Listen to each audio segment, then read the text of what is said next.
यानी कि पहले वाला जो स्टेटमेंट था हमारा वो फॉल्स है। वो फॉल्स है, लेकिन सेकंड वाला जो है दूसरा वो वाला। ट्रू है।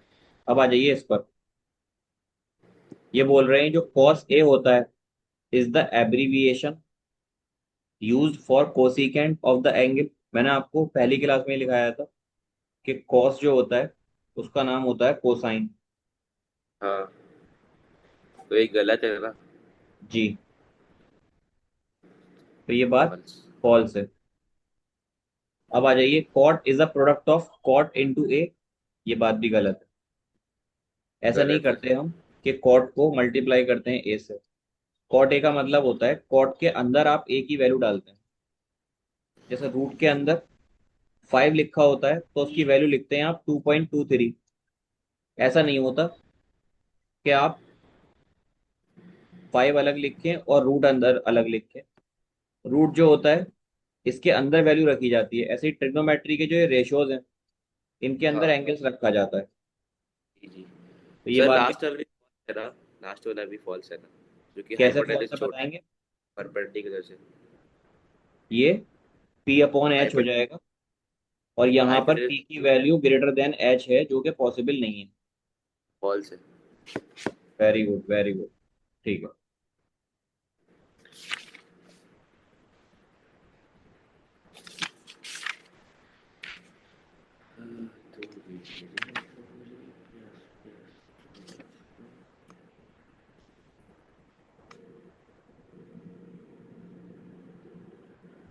देखिए ये जो टेबल बना हुआ है यहाँ पर, हाँ ये टेबल मैंने आपको बनाना सिखाया है। जी जी। साइन, कॉस, टेन, उसके बाद मैंने आपको कॉट लिखा दिया है। इन्होंने क्या किया है पता है, इन्होंने एक सीक्वेंस फॉलो करा है। साइन, कोसेक, कॉस, सेक, टेन, कॉट, ऐसे करके इन्होंने फॉलो किया है। मैंने हाँ बराबर बराबर में रख लिया है। साइन के साथ कॉस रख लिया है, हाँ sine upon cos tan, ten के साथ कॉट रख लिया है, कोसेक और सेक को नीचे रख लिया है। ऐसे ही किया है मैंने। ठीक है, तो आप उसी अकॉर्डिंग बनाइएगा जो मैंने आपको बताया है, ठीक और है। वो आपको याद भी हो जाएगा। तो आप एक ठीक। मरतबा उसको बिना देखे बनाने की कोशिश कीजिएगा। ठीक है सर। करेंगे। हाँ ठीक है।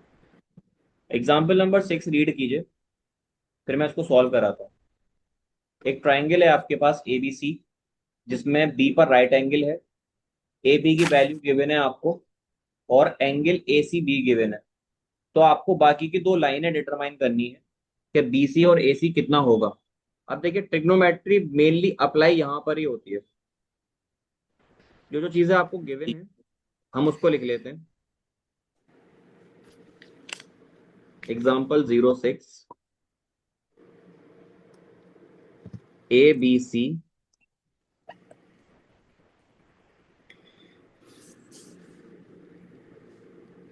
A B C. बी पर राइट एंगल है, और जो एंगल सी है वो कितना दे रखा है आपको, 30 डिग्री। और ए बी की वैल्यू कितनी दे रखी है, 5 सेंटीमीटर। यही सब दे रखा है या कुछ और भी है। तो यही सब दे रखा है। अब देखिए अगर थीटा ये है फरहान, तो ये परपेंडिकुलर होगा। हाँ, और B this is C base होगा। Hypotenuse and this is base. जी जी जी। तो एक तो तरीका आपके पास ये है कि आपको अगर दो साइड पता है तो आप तीसरी साइड निकाल लीजिए, लेकिन आपको पता हाँ सिर्फ यहाँ पर एक सिंगल साइड है। तो आप क्या हाँ। करिए, आप यहाँ पे यूज कीजिए एच निकालने का। अब एच किस किस में आता है, आपको पी दे रखा है, आप लिख लीजिएगा साइन थीटा जो होता है वो बराबर होता है पी अपॉन एच के। होता है। हाँ बिल्कुल होता है सर। साइन थीटा की जगह मैं यहाँ पर, मेरे पास थीटा दो हैं, ए बी है और सी बी है, लेकिन थीटा की एक की वैल्यू गिवन है वो है सी की। तो मैं यहाँ लिखूंगा हाँ साइन 30 डिग्री। तो हाँ। परपेंडिकुलर क्या है मेरा ए बी, और ए हाइपोटेन्यूज बी। क्या है मेरी ए सी। ए। तो क्या होगा देखिए, जो साइन 30 है ये हो जाएगा 1/2। हाँ ए बी की वैल्यू आपको गिवन है 5, ए सी आपको पता नहीं है। तो आप क्रॉस मल्टीप्लाई कर दीजिए, यहाँ से ए सी आ जाएगा आपका 5 into 2, हाँ। यानी AC इज 10 सेंटीमीटर। हाँ सर। उसी के साथ दूसरे नंबर पर आपको क्या निकालना है? आपको निकालना है BC। BC का मतलब बेस आपको निकालना है। तो आप यहाँ पर दो तरीके से निकाल सकते हैं। आप यहाँ पर कॉस का यूज भी कर सकते हैं, और आप यहाँ पर टेन का यूज भी कर सकते हैं। मैं क्या करता हूँ, मैं कॉस का यूज कर लेता हूँ। कॉस सी, कॉस होता है बेस अपॉन हाइपोटेन्यूज, तो बेस की जगह मैं लिखूंगा BC, और हाइपोटेन्यूज की हाँ। जगह लिखूंगा AC। हाँ। कॉस सी की जगह कॉस की वैल्यू डालिए, हाँ। Cos 30 degree. कॉस 30 की वैल्यू बताएंगे मुझे कितनी होती है? cos 30 की √3/2। वेरी गुड, √3/2, जो के बराबर होगा BC अपॉन 10 के। Now what you have to do, you have to find the value of BC। So your BC will be, 10 को इधर ले जाइए, दिस इज 10 इंटू √3 हाँ। अपॉन 2। नाउ 5। 5 5। आ जाएगा आपका 5 अंडर √3। ठीक है सर। इस तरीके से सवाल होते हैं। आ रहे हैं समझ सर में? ए। ओके। आपने पहले ही सी ढूंढ लिया ना? क्या चीज जी? मैंने AC पहले अब निकाल लिया था। कुछ कह रहे हैं क्या? नहीं नहीं, मैं पूछ रहा था। जी। अगर आपके पास AC नहीं होता तो आप रखते हैं यहाँ पर tan थीटा। tan थीटा होता है परपेंडिकुलर अपॉन बेस के। tan थीटा की जगह आप रखते tan C। परपेंडिकुलर की वैल्यू है AB, और बेस की वैल्यू है BC। आपको AB पता है, वो है 5। tan C की जगह आप रखते हैं यहाँ पर tan 30 डिग्री। tan 30 की वैल्यू होती है 1/√3, और ये हो जाएगा 5/BC। तो ये 5/BC, इसको इधर ले जाइए, तो आपका जो BC है वो आ जाएगा 5/√3। जी सर। क्लियर है इतनी बात? बिल्कुल क्लियर है तो सर। आप सॉल्व किसी भी तरीके से कीजिए, आपके आंसर पर कोई असर नहीं पड़ेगा, आपका आंसर दोनों तरीके से सेम आएगा। सर एग्जाम्पल 7 भी सेम है क्या? नहीं, आप पूरी एक्सरसाइज ही सेम ही है। एग्जाम्पल 7 में आपको सेम नहीं है, इसमें आपको दो चीजें दे रखी हैं, और आपको एंगल नहीं पता, तो उसने एंगल डिटरमाइन करा है। हाँ। ठीक है, आप इसको रीड कीजिए। In triangle PQR, right angle जो है वो कितने पर है? Q पर। सर। बनाते हुए चलते हैं। यहाँ लिख देता हूँ मैं एग्जाम्पल 7, क्योंकि यहाँ जगह है। This is your example 7।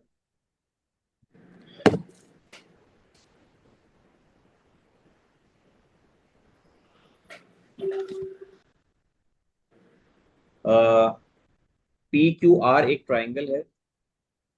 आप देखिए, एग्जाम के डायग्राम को मत देखा करिएगा, एग्जाम्पल में जो डायग्राम दे रखा है अगर आप उसको देखेंगे तो फिर आप कभी डायग्राम बनाना नहीं सीख पाएंगे। आप जैसे जैसे उसने बोला है उसको फॉलो कीजिए। एक ट्राइंगल बनाना है ठीक है। PQR, जिसमें राइट एंगल किस पर है? Q पर। तो आप सिर्फ यहाँ राइट एंगल बनाइए, Q। ठीक है। अब ठीक आप है। अपनी मर्जी से P यहाँ, R यहाँ, या R यहाँ, P यहाँ कुछ भी रख लीजिए। और जनरल सी बात है, इंसान P को ऊपर रखता है, QR करके एक ट्राइंगल बनाता है। ठीक है, दे क्या क्या रखा है उसमें? PQ की वैल्यू दे रखी है 3 सेंटीमीटर, तो PQ दे रखा है 3 सेंटीमीटर, और दे रखा है PR, वो है 6 सेंटीमीटर। आपको ये वाला एंगल पूछा है, एंगल P और एंगल R पूछा है। ठीक है, तो मैं क्या करता हूँ, सबसे पहले मैं एंगल R फाइंड करता हूँ। एंगल R को थीटा मान लीजिए, मान सकते हैं?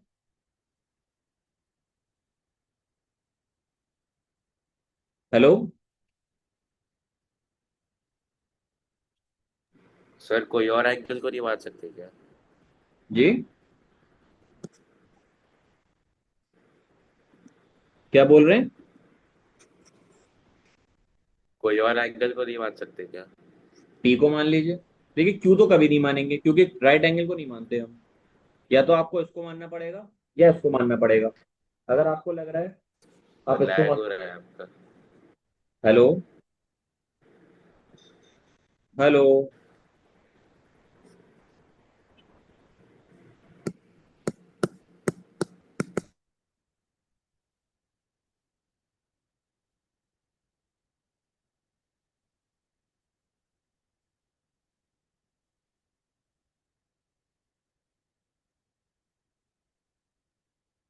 हेलो। सर लैग हो रहा था आपका। अभी आए हो आप? हाँ सर। सर। अभी ठीक आ रही है आवाज? हाँ सर, हम लोग पी को अजीब नहीं कर सकते थीटा की तरह? हाँ हाँ बिल्कुल। पी को ले लेते हैं। तो फिर ठीक। ये है थीटा। अगर थीटा ये है तो आपकी परपेंडिकुलर कौन सी होगी? ये बेस हो जाएगी हाँ। और ये हाइपोटेन्यूस हो जाएगी। अब देखिए आपको जो दे रखा है वो बेस दे रखा है और हाइपोटेन्यूस दे रखा है। तो आप यहाँ रखिएगा वो रेशियो जिसमें बी और एच दोनों आते हैं। कौन से रेशियो में बी और एच आता है? कॉस। कॉस। थीटा की जगह क्या रखूंगा? Cos P. हाँ। ठीक है। तो ये बी अपॉन एच का हो जाएगा। बी जो है हमारा बेस जिसकी वैल्यू है 3 और एच की हाँ। वैल्यू है 6। तो वो हो जाएगा cos P is equal to 3/6 जो कि हो जाएगा 1/2। यानी कि आपके कॉस पी की वैल्यू कितनी आ गई? सर 1/2 कैसे आया? उसको काट दीजिए 3 को 1 से और 3 को 2 बार। तो 1/6 का कहाँ से आया? अरे 6 गलती से लिख दिया है। सब 1/2 कहाँ से आया? Good question but your question hurt me. यार ये 3/6 है। 3 से ऊपर 3 से नीचे काटेंगे तो क्या होगा? अच्छा, इज इक्वल टू, मुझे लगा इक्वलाइज कर रहे हो आप। Sorry sir. अच्छा तो ये कितना हो जाएगा? कॉस पी की वैल्यू 1/2। अब मुझे हाँ। बताएंगे कॉस की वैल्यू 1/2 कहाँ पर होती है?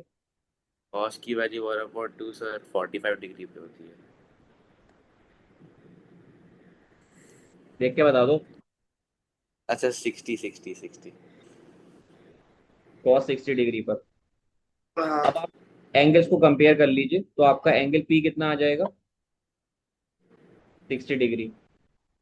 जी। ठीक है। अब आप दूसरे में काबिलियत मत दिखाइएगा। अगर उसने नहीं दिखाने को बोला तो हम नहीं दिखाएंगे। हमें ये ठीक पता है। है एंगल सम प्रॉपर्टी होती है ट्राइंगल के वन सारे एंगल का sum. Angle P one eight. Plus angle Q plus angle R is equal to 180 degree. हाँ। एंगल पी की क्यू वैल्यू कितनी है? जी। क्यू 90 दिया हुआ है और पी हमने आपने निकाला है 60 तो निकाला है कहाँ तो से? आपको एंगल आर निकालना पड़ेगा और एंगल आर आप निकालेंगे यहाँ से तो एंगल आर की वैल्यू आ जाएगी आपकी 30 आ गया। 30 डिग्री। ठीक है। जी।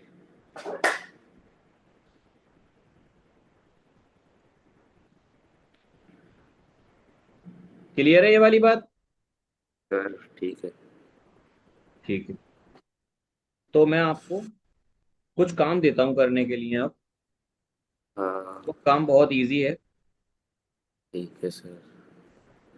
जैसे कि ये सवाल मैं आपको यही समझाता हूँ पहले। आप इसको कर लेंगे। साइन 60 डिग्री की वैल्यू। साइन 60 होता है √3/2। उसको मल्टीप्लाई करना है cos 30 से। cos 30 भी होता है √3/2। जी। बीच में है प्लस। फिर है sin 30 जो कि होता है 1/2। और फिर है cos 60 जो कि होता है 1/2। इसको सॉल्व करेंगे तो आएगा 3/4 और ये आएगा 1/4। दोनों को जोड़ेंगे तो आएगा 4/4। कैंसिल होकर 1 तो इसका आंसर कितना आएगा? 1। आई बात समझ में? हाँ। Very good. अब आ जाइए सेकेंड पार्ट पर। ये है 2 इंटू 10 स्क्वायर 45। 10 45 की वैल्यू होती है 1, और यहाँ करेंगे आप 1 का square, plus cos square 30। cos 30 की वैल्यू कितनी होती है? cos 30 की √3/2। इसका कर दीजिए स्क्वायर, और इसमें से ठीक है। माइनस कर दीजिए sin स्क्वायर 60। अब sin 60 कितना है? वो भी होता है √3/2, 2। इसका स्क्वायर। तो देखो, इससे ये कट जाएगा, ये बचेगा 2 इंटू 1 का स्क्वायर, यानी कि 2 इंटू 1। कितना आ जाएगा? 2। 2 आ जाएगा। इतना क्लियर है? हाँ सर। थर्ड पार्ट पर आ जाइए। cos 45 sin 30 sec 30। Third part यहाँ करा देता हूँ। हाँ सर, करा दो। कुछ कर रहे हैं क्या आप?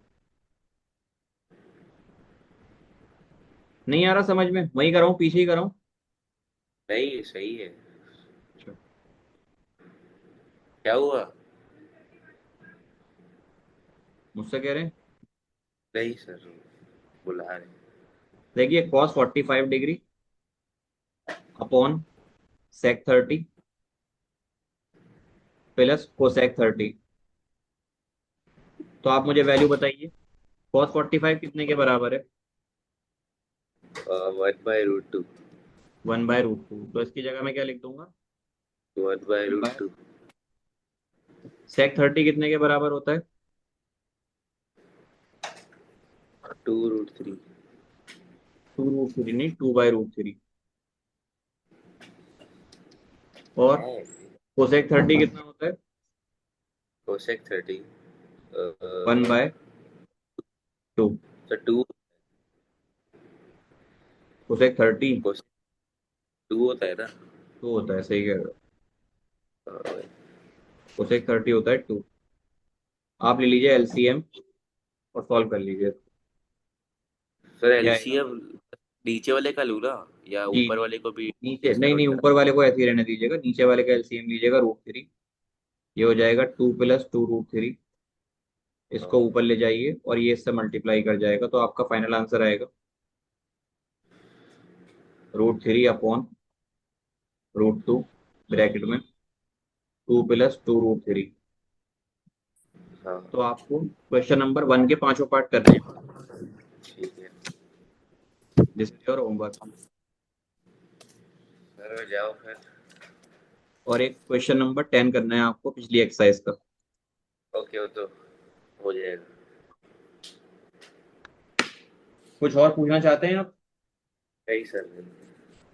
अब आप मुझे उन सवालों के जवाब दीजिए, भागो मत, बैठ रहो सीधे। नहीं। कहीं जाना है आपको? नहीं थी बस। फिर मन नहीं लग रहा क्या पढ़ने में? नहीं। नहीं लग रहा? हाँ। लग नहीं रहा आपको देख के। अरे सर, मुझे नहीं पता था 1 बजे की ट्यूशन है, मैं तो सो रहा था। अच्छा, भूख लग रही है? नहीं, अभी सो के उठाऊंगा। ट्यूशन कौन सी वाली, जो मैं पढ़ा रहा हूँ? हाँ।